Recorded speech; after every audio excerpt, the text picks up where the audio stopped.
guys, my name is Rowlands. I am a nutritional balancing practitioner, and with someone who suffered from visual snow, and I've worked with hundreds of clients, I have found some new research that's quite interesting and needs to be discussed about much more.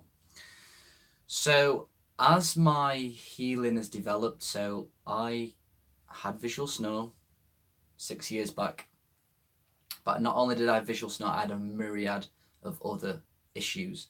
And this is the first problem that most people with visual snow have, is that they just focus on visual snow and they don't focus on the other symptoms at hand as well, because it's very important, and I'll explain that further in the video. So I had a myriad of other symptoms. I think I had around 40 different symptoms, ranging from derealization, depersonalization, brain fog, eczema, candida, parasites, headaches, extreme chronic fatigue, pale skin, dark eye bags, bad breath, brittle hair, infections, you name it. I probably had it. And over the years, I started to heal these. And what I found is that my visual snow got better and better and better and better and better and better. Anyway, that's what I thought had happened, and it did in many respects. However, now that I'm pretty healthy, I've got rid of all of them symptoms, in all fairness.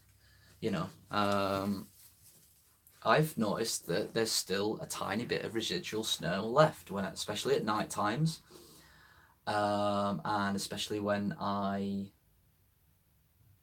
especially at night times, and especially when I look at like a white wall. What I have found is that often in the past I would regress for whatever reason. I would go out, I was fed up, go out and I would go and drink, or I would go and binge on sugar. I would cheat, as many of the people in the program do. They cheat, which is understandable for various different reasons. Society pressures, ego problems, dealing with the truth, all that kind of stuff. They cheat. And what I realised is that when I did cheat, my visual snow tended to increase. But my brain fog also increased, and my derealization increased, and my candida increased as well. So what I've been doing recently is I've been asking normal, general people, because I go out a lot and we have fires and I'm with a lot of people, and I said to them, when you look out into the sky, what do you see? Do you see a slight graininess? And every single person tell me that they see a slight grainy vision. I said to them, what do you see when you see a white wall? Do you see a slight graininess to it? And they say, yeah, I do see a slight graininess to it. Now, the difference that these people have and what I have is they see a slight graininess in the dark and, looking at a white wall, but they don't have all the other brain afflictions. So basically what I've noticed is that you have visual snow, which is kind of like a residual snow that a lot of people have. But the processing system, let's look at it from this perspective. I personally believe that everyone has a little bit of visual snow. It's just how the mind, the brain, it's just what it is. If you ask people what they see at night time, they'll always say, I see a slight graininess. So let's just compare that. This is a weird comparison, but let's just compare that to the new iPhone, the iPhone X, whatever you want to call it, or the Samsung S9, whatever. Now, if you look at the cameras on these things, they're bloody good cameras. But if you're, even at night time, you see the residual snow, you see some snow. That's a little bit like, in my opinion, how healthy people see the world. Their processing system's good, it's powerful, it's a much purer connection. We're not really talking about the it's not got as many holdbacks, it's not got as many setbacks. Now the people that say that they've got visual snow, they come to me because I do YouTube videos. They come to me and they say, oh, Lewis, I give them a form to fill out, and what is your main health concern? Visual snow. But then I'll go down to the symptoms list at the bottom of the page, and they'll have a symptoms list this big. Anxiety, fear, brain fog, candida, eczema, all these kind of things that I know affect the way that the mind processes vision and processes the world around it, because I've experienced that, and I've seen it in all of my clients as well. So what happens is that the brain has this small visual snow, in my opinion, that everyone's got. You ask anyone what they see at the night time, that's what they've got. So this is this is what the brain kind of sees normally. Now add mercury on top of that, which causes a detachment from reality. This makes the visual snow seem a little bit more intense, because you're not really seeing, you're not connected to reality. Your brain is not in reality, it's away from it. So you're not only are you away from it, you're more heightened of this, you're more aware of this snow. You know, then you add aluminium, which does the same thing.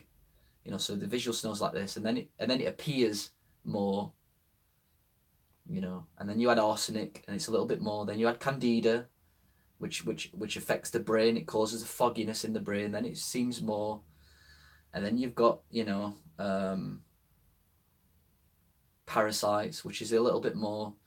Then you've got all sorts of things. So you've got all these layers that the brain's having to, the awareness is having to push through, which just makes you feel weird anyway. And it tends to make visual snow feel more.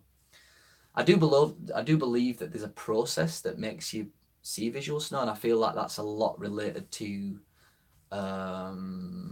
like copper toxicity, for example, so which I talk about in my other video. So copper kind of stimulates the brain and kind of makes this visual snow seem even more intense. But what I've found over the years is that the visual snow gets really big, but when you get rid of candida, it comes down a little bit. It's not as, you can't see it as much. And then you get rid of arsenic and it comes down a little bit more. Then you get rid of parasites and it comes down a little bit more. And I think mainly it's because you're more involved with the world more. I feel like that's actually one of the main reasons.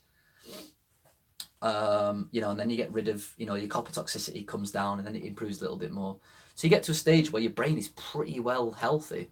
And actually you're seeing the exact same as everyone else, you know, so you don't have to actually notice visual snow. In the daytime, I don't notice visual snow just like anyone else, but in the nighttime, I do see it a little bit. And I say to my friends, this is what you see? And they're like, yeah, this is what I see. So my point is that the people that complain about visual snow the most are the people that have got massive amounts of symptoms that also affect the processing power and the purity of the connection between the brain and the eyes. Always. Very rarely do I get someone come to me and they genuinely can say to themselves, I've only got visual snow. Very, very rarely. And actually, when I look at the hair analysis test, it shows a completely different story anyway. So that's what I'm trying to say to people. Don't focus too much on visual snow, because I feel like it's just heightened, and everyone does have a little bit of residual visual snow anyway, everyone in the world. But yours is just way, way more heightened because you've got all these layers in between. So if you want to, you know, delve into this more, I do this for a living, just give me an email, send me an email, lewis@deephealingspace.com. We can get you on a program, we can detoxify these metals, deal with the candida problem, deal with the sugar imbalances, and I can guarantee you now that I don't think visual snow will ever disappear, because I don't think the human body, I think the human body does have a little bit of visual snow. That's the research that I've done. But I can guarantee you now that if you get rid of all these other layers that everyone seems to have who've also got visual snow, but no one's talking about it, you will see the world as the human body is designed to see the world. All right. Thanks a lot for watching, and speak to you all soon. Cheers.